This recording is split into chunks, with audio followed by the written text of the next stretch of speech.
नमस्कार प्रेक्षकांनो, तर आपण बघतोय तू ही रे माझा मित्रवाचा इंटरेस्टिंग असा एपिसोडच्या सुरुवातीला इकडे राकेश सांगतो ईश्वरीला, वा वा वा अप्रतिम झाला होता चहा असं म्हणून. आणि मग ईश्वरीसुद्धा हसते आणि मग म्हणते, बरं राकेशजी तुम्ही आईला आणायला जाताय ना, म्हणजे तिच्या गाडीचं म्हणजे पोचत आली असेल आणि मी आईला सांगून ठेवलं तर तुम्ही न्यायला येणार आहे. तर राकेश म्हणतो हो हो निघतोच आहे मी. आणि मग ईश्वरी म्हणते, किती दिवसांनी मी भेटणार आहे माझ्या आईला, कधी एकदा भेटते असं झालं आहे असं म्हणून. तुम्ही दोघं येईपर्यंत ना मी आणि नमुताई ना आईसाठी असं काहीतरी बढिया सरप्राईज प्लॅन करून ठेवतो असं म्हणते.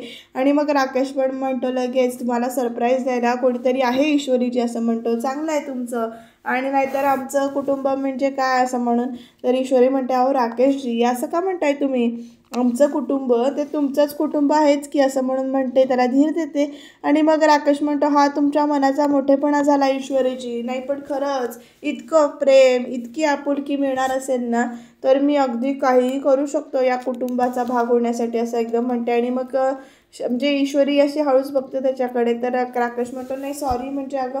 तर ईश्वरी म्हणते, नाही नाही ठीक आहे बरं तुम्ही जा आता आहे ना, आता आईला आणायला नाही म्हणजे मी आणि ताई प्लॅनिंग करतो असं म्हणून सांगते ईश्वरी. आलीच मी असं म्हणून चहाचा कप घेऊन जाते तिकडनं. आणि ती गेल्यानंतर राकेश बघा कसा आरामात असं एकदम बसतो आणि मग हसतो स्वतः शिजतो आणि म्हणतो, तो होणाऱ्या सासूबाई एक सरप्राईज तुम्हाला माझ्याकडून सुद्धा मिळणार आहे असं म्हणतो. आणि आता बघूया याचं सरप्राईज नेमकं काय होतं आणि प्लॅन नेमका कसा होतोय ते बघत राहणं इंटरेस्टिंग ठरणार आहे. तुम्ही शेवटपर्यंत बघत राहा बरं का प्रेक्षकांनो, कारण खरंच इंटरेस्टिंग आणि ट्विस्ट येणार आहे.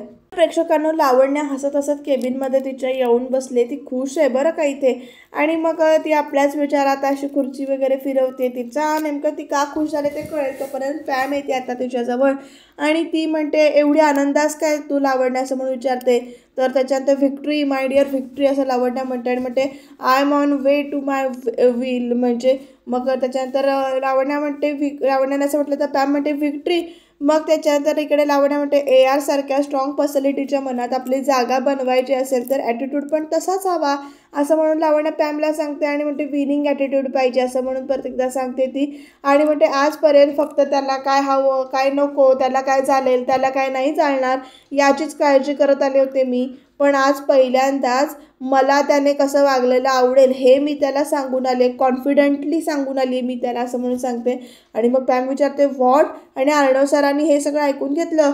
तर ऑफकोर्स त्याने ऐकून घेतलं. ARने आजपर्यंत माझं हे रूप कधीच बघितलेलं नव्हतं, पण कधीतरी ना शॉक ट्रीटमेंटची गरज असतेच. हां, आता ती शॉक ट्रीटमेंट म्हणजे कधी कुठे आणि कशी वापरायची हे कळलं पाहिजे असं. आणि म्हणते बरं का, त्याच्या मनात जागा मिळवण्यासाठी फक्त त्याला घाबरून आणि त्याला त्याच्या डॉमिनेटिव्ह होऊन नाही राहू शकत मी असं म्हणून सांगते ती. नेव्हर, असं होणारच नाही. त्याच्यावर हक्क गाजवायला हवा असं म्हणते. आणि तोही ॲटिट्यूड दाखवायला हवा. इट्स म्हणजे इट्स सायकोलॉजिकल गेम आहे असं सांगते बरं का लावण्याने. म्हणते आज मी त्याची परफेक्ट सुरुवात केलेली आहे असं म्हणते ती पॅमला. तर पॅम म्हणते, पण असा हक्क गाजवून काय होणार आहे लावण्या. तर लावण्या म्हणते लव्ह माय डिअर लव्ह असं म्हणते. आणि मग त्याच्यानंतर पुढे काय सांगते बघूया लावण्या. आपल्यावर हक्क गाजवणारं कोणीतरी आहे हे आवडतं लोकांना असं म्हणते. आणि मग त्याच्यात एकदा का ते लक्षात आलं की मग त्याचा हळूहळू प्रेमात कन्वर्जन होतं. आणि मग पॅमसुद्धा अशी खुशीतून बघते बरं का. तर लावण्या म्हणते टडा असं चालू आहे तिच्या मनात, त्यामुळे ती खुश झालेली आहे. तर प्रेक्षकांनो, ईश्वरीची आई तिकडे स्टॉपवर येऊन उभी राहिली. ती वाट बघते की आता तिला न्यायला कोणीतरी येईल, तिचं चाललं असं कधी येतात असं. आणि तोपर्यंत जे ती खूपच वाट बघते इकडे, अजून कसे आले नाहीत न्यायला. आणि राकेश तिथे उभा आहे गाडीच्या आडून बघतो आणि तो म्हणतोय तिकडे आईंकडे बघून की होणाऱ्या भावी सासूबाई अजून थोडा वेळ वाट बघा वगैरे असं त्याचं चाललंय. तोपर्यंत ना इकडे फोन वाजतोय आता, त्यामुळे त्या फोन उचलतात आणि त्यात हॅलो बोला. तर अगं सुप्रिया तू पोचलीस, नीट केलीस ना तू असं म्हणून विचारतात ते बाबा. जयू येणार आहे का न्यायला. तर आई म्हणतात नाही आत्ताच पोचले, नाही जयूताई येत नाही आहेत, इशूचा फोन आला होता, ते राकेशजी आहेत ना आठवतात का तुम्हाला, ते येणार आहेत घ्यायला मला असं म्हणून आई सांगते ईश्वरीची. आणि मग राकेश म्हणजे तो, त्याने मला गुंडांपासून वाचवलं तो. तर लगेच आई म्हणतात हो हो तेच ते. अगं पण तो तिथे कसा काय म्हणजे. तर लगेच अहो जयूताईंचे भाडेकरू येते, मागे एकदा त्यांनी फोन केला होता ना नमुने, तेव्हा बोलणं झालं होतं, तेव्हा तुम्हाला सांगायचं राहून गेलं होतं. बरं तुम्ही कधी येत आहे. तर मी येतो 1-2 दिवसात, बिल्डरमध्ये मीटिंग झाली की येतो बिल्डरबरोबर. ताई म्हणतात ठीक आहे, बरं ऐका ना मी काय सांगते ते, महत्त्वाची बोलणी आहेत, जे काही कराल ते शांतपणे करायचं आहे हां तुम्हाला, असं म्हणून सांगतात ताई. तर हो मी करतो असं म्हणतात. ठेवू का फोन आता वगैरे असं म्हणून बोलणं होतं. ठीक आहे, काळजी घे वगैरे ईश्वरीचे बाबा सांगतात आणि मग आता फोन ठेवून दिला आहे. आणि मग इकडे राकेशचं चाललं त्याच्याकडे बघून, भाभी सासूबाई आणखी थोडा वेळ काढा, मला तुम्हाला असं इम्प्रेस करायचं आहे की माझ्या नावाची 180ची बाळ तुम्हाला जपावी लागणार आहे, 108ची, असं त्याचं चाललं आहे. आणि तो तिकडे शिट्टी वाजवून काही पोलिसांना बोलून घेतो. ॲक्च्युली ते पोलीस नाही आहेत, ते कलाकारच आहेत, ते पोलिसांच्या वेशात आलेले आहेत. आता तो त्यांना विचारतो तुम्हाला काय करायचं आहे, माहिती आहे ना, काय समजलं आहे ना काय करायचं आहे ते, छोट्या वर्दीत तुम्ही खरे पोलीस वाटता वगैरे. आणि मग टोप्या घालायला सांगतो, सगळेजण टोपे घालतात. आणि मग आता राकेश पुढे काय सांगतोय बघूया त्यांना. तिथे त्या बाई दिसत आहेत ना असं म्हणून तो बोट दाखवतो, तर त्या बाई म्हणजेच ईश्वरीची आई तिथे उभी आहे. आणि आता राकेश पुढे सांगतो की त्या बाईंना ना म्हणजे जाऊन हटकायचं, तिथे जाऊन ड्रगच्या तस्करीचं इन्व्हेस्टिगेशन करतोय असं सांगून त्यांच्यावरच संशय घ्यायचा आणि पोलीस स्टेशनमध्ये यावंच लागेल वगैरे असं म्हणून त्यांना सांगायचं, असं राकेश सांगतो. घाबरवून सोडायचं त्यांना असं म्हणून त्याचं प्लॅनिंग चाललंय. घाम फुटला पाहिजे त्यांना, इतकं तुम्ही घाबरवा त्यांना. आणि तुमचं नाटक रंगलं की मग मी मात्र माझी एंट्री घेईन, हिरो एंट्री करायला मी येईन तिथे, असं म्हणून आता राकेश सांगतोय. आलं लक्षात का विचारतोय, तर ते बाकीचे सुद्धा आलं लक्षात असं म्हणतात. राकेश त्यांना पैसे वगैरे देतो आणि मग आता त्यांचं काम झालेलं आहे. आता बघूया राकेशचा हा प्लॅन सक्सेसफुल होतोय का मध्ये काही विघ्न येतं आहे, काहीतरी ट्विस्ट येणार आहे, त्यामुळे तुम्ही तो शेवटपर्यंत बघत राहता. बघा ते पोलीस म्हणजे जे काही म्हणजे पोलिसाचा वेश घातलेली लोक आहेत, माणसं आहेत, ती आता त्यांचं काम करायला गेलेत. आणि आई बिचारा तिकडे वाट बघतात की अजून हा राकेश कसा काय आला नाही याची. आणि आता ती पोलिसांची गाडी येऊन ना इकडे अशी फिरत फिरत येते आणि तिथेच थांबते. तिथे अजून 4 उभे आहेत, 3-4 पण ती त्यांना काही विचारत नाही आणि आईच्या पुढ्यातच जाऊन उभी राहते. आणि आईना प्रश्न विचारायला चालू करतात ते पोलीस. ते आता तुम्ही इंदोरच्या बसमधूनच उतरला होतात ना, पण का हो असं आई विचारतात. आणि मग त्याच्यानंतर हवालदार तिकीट चेक करा मॅडम यांचं, तर तिकीट दाखवा असं म्हणून हवालदार म्हणतात तिकीट दाखवा साहेबांना. आणि मग आई आपलं तिकीट काढून देतात आणि काढून दाखवतात, तर ते बघते तिकीट वगैरे.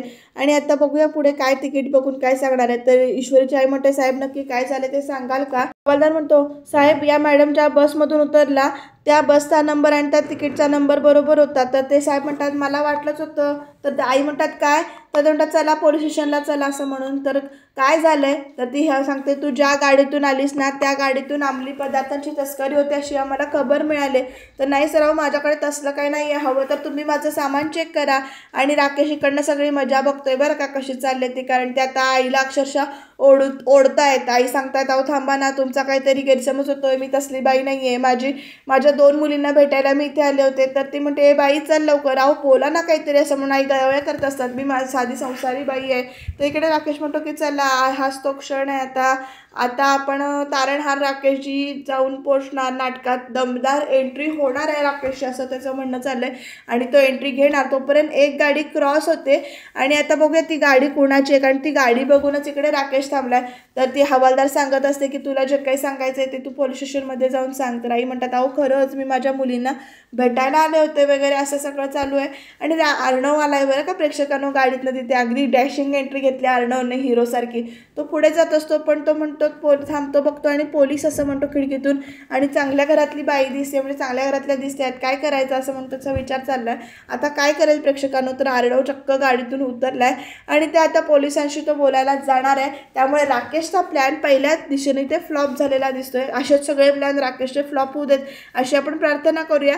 आणि अर्णवला तिथे बघून राकेशची मात्र दांडी उडालेली आहे बरं का प्रेक्षकांनो. तो एकदम घाबरलेला आणि शॉक झालाय की हा इथे काय करतोय, अर्णव इथे कसा काय आला वगैरे. विचारतो एक्सक्यूज मी काय प्रॉब्लेम झालाय. तर ते म्हणतात अहो आम्हाला काम करू द्या, निघा तुम्ही इथून असं इन्स्पेक्टर सांगतायत ते. आणि मग त्याच्यात अहो तुम्ही सगळे बघत का राहिलाय, बोला ना काहीतरी असं ईश्वरीची आई म्हणते. तुमच्या आईच्या बाबतीत असं काही झालं असतं तर तुम्ही गप्प बसला असतात का असं विचारल्यानंतर अर्णव मागे वळून बघतो तर इकडे आईची गयावया चालले, तुम्ही माझं सामान बघा, तुम्ही सगळं बघून घ्या, तुमचा गैरसमज झालाय, मी अशी नाही आहे असं म्हणून आई सांगतात असतात, कळवळा करत असतात, गयावया करत असतात. आणि अर्णवच्या मनात ते वाक्य घर करून बसतं. त्यामुळे अर्णव परत जातो आणि स्टॉप इट असं म्हणतो बरं का तिथे जाऊन, कारण त्याला ते वाक्य खरंच मनाला असं स्पर्शून जातं की आणि मग त्याच्यानंतर तुम्ही इन्स्पेक्टर आहेत का, तर ते म्हणतात तुम्हाला साहेबांनी सांगितलं ना मध्ये मध्ये बोलू नका ना, आम्हाला आमची ड्युटी करून द्या. तर अर्णव म्हणतो की आम्हाला काय झालं ते सांगू शकतो ना. तर लगेच ह्या बसमधून ज्या जात होत्या ना त्या बसमधून अंमली पदार्थांची तस्करी होती अशी आम्हाला टीप मिळाली होती. तर लगेच ईश्वरीची आई नाही अशी म्हणून मान डोलावते आणि तोपर्यंत ती लेडी कॉन्स्टेबल म्हणते की आम्हाला ना पोलीस स्टेशनला न्यावं लागेल. तर अर्णव विचारतो कशाला तुम्हाला पोलीस स्टेशनला न्यावं लागेल, तुम्हाला टिपच मिळाले ना फक्त, ते काय खरोखर गुन्हेगार नाही आहेत. तुम्हाला काय डाऊट असेल तर तुम्ही इथेच त्यांची बॅग चेक करा असं म्हणून अर्णव सांगतो.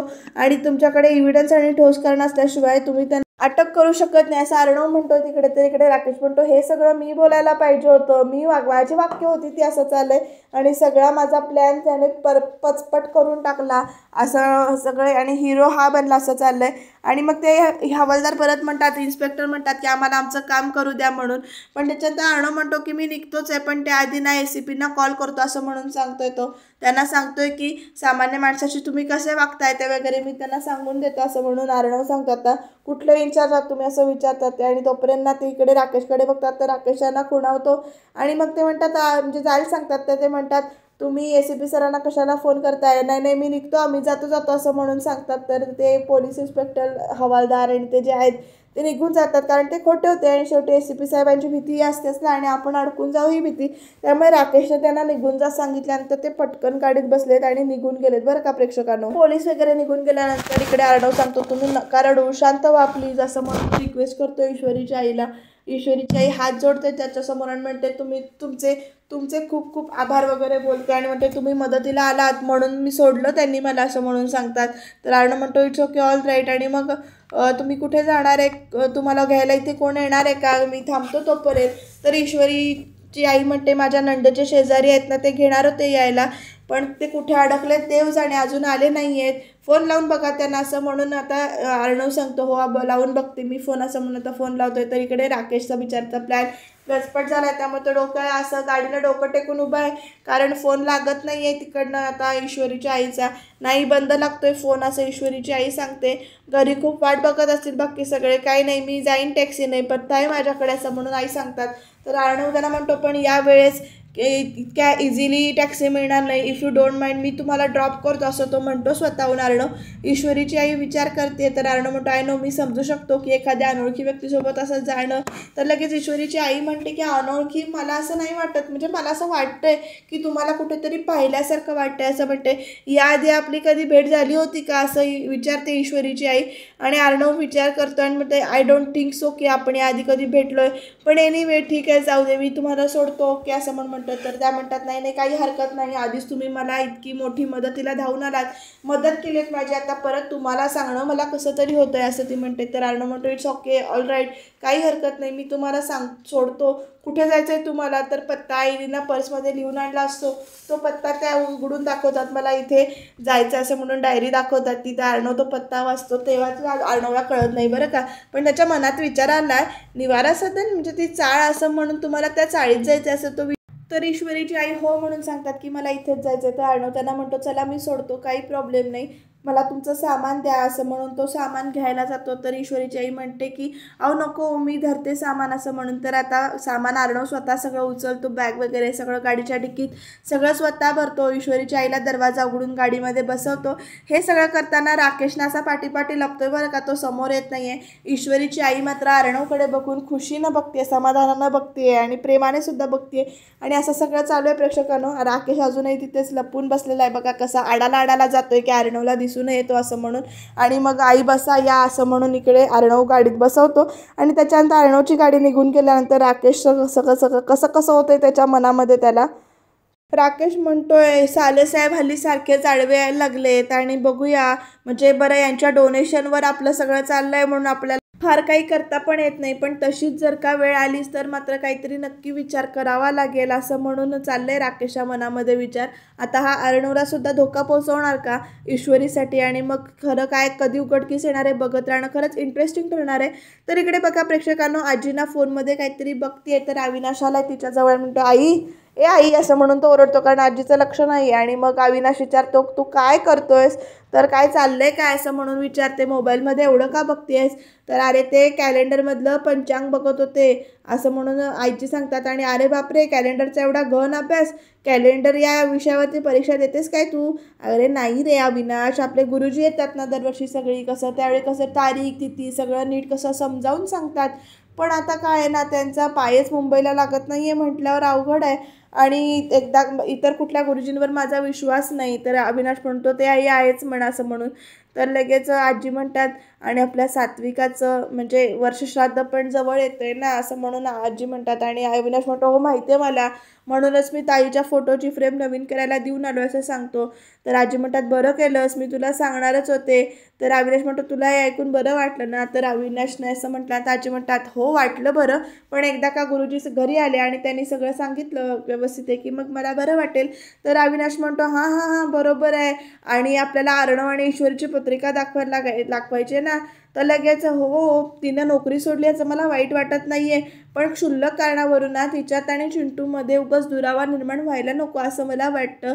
म्हणून वेळच्या वेळी सगळ्या गोष्टी मार्गी लागायला हव्यात असं आता आजीचं म्हणणं आहे. तर अविनाश म्हणतो, आई तू अजिबात काळजी करू नकोस, तू तुझं ऐकणार नाही का, तुझा तो दिवस लवकरात लवकर येईल, दोघांमधला दुरावा काय म्हणजे कमी होईल आणि देव सगळ्या गोष्टी करेल असं म्हणून इकडे अविनाश सांगतो. तर आजी हसतात आणि म्हणतात, अविनाश अरे तुझं बरं आहे, तुझ्यासारखं आशीर्वादी असावं माणसाने असं म्हणून.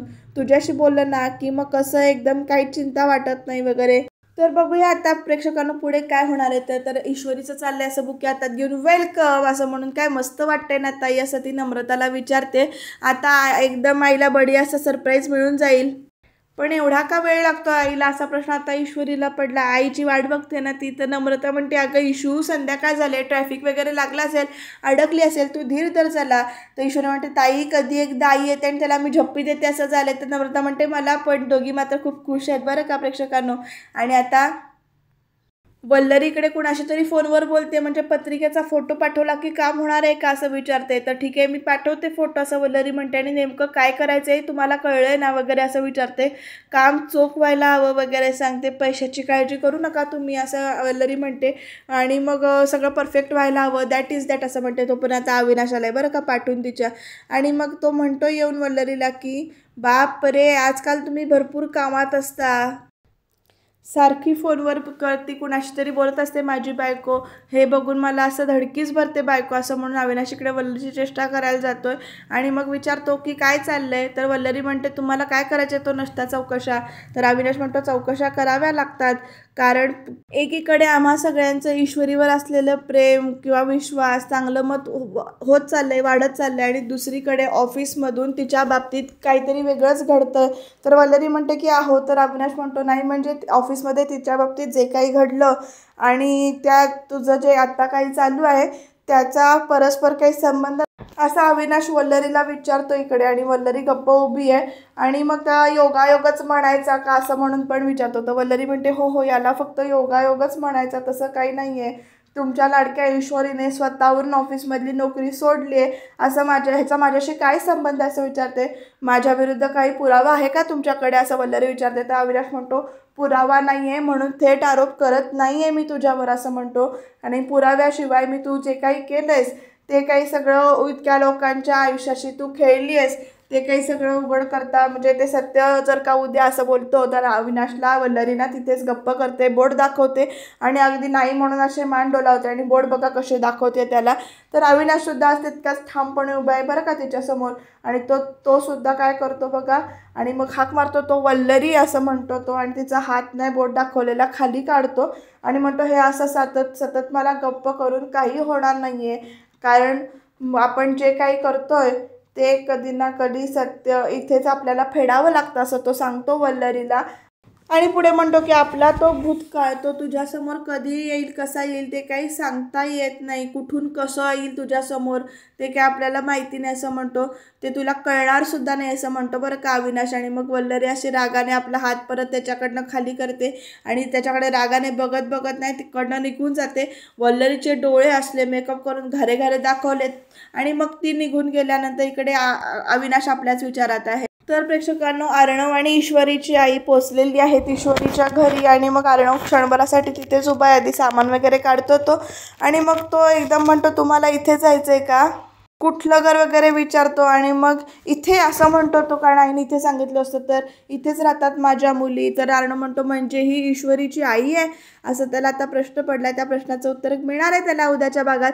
तर प्रेक्षकांनो, टडा, आपलं जोरदार स्वागत आहे असं म्हणून ईश्वरी बुके वगैरे पुढे करते. तर अर्णव तो हसून बुके घेतोय त्याच्या हातातून आणि मग ईश्वरीला शॉक बसतोय. अर्णव सर, तुम्ही इथे काय करताय असं ईश्वरी विचारते. तर ईश्वरीची आई म्हणते, अजून तुम्ही दारातच असं अर्णवला विचारते. आई, तू अर्णव सरांसोबत कशी काय, असा प्रश्न आता ईश्वरीने विचारलाय. या सगळ्या प्रश्नांची उत्तर आपल्याला उद्याच्या भागात कळणार, त्यामुळे तुम्ही चॅनलला सबस्क्राईब करून ठेवा, विसरू नका.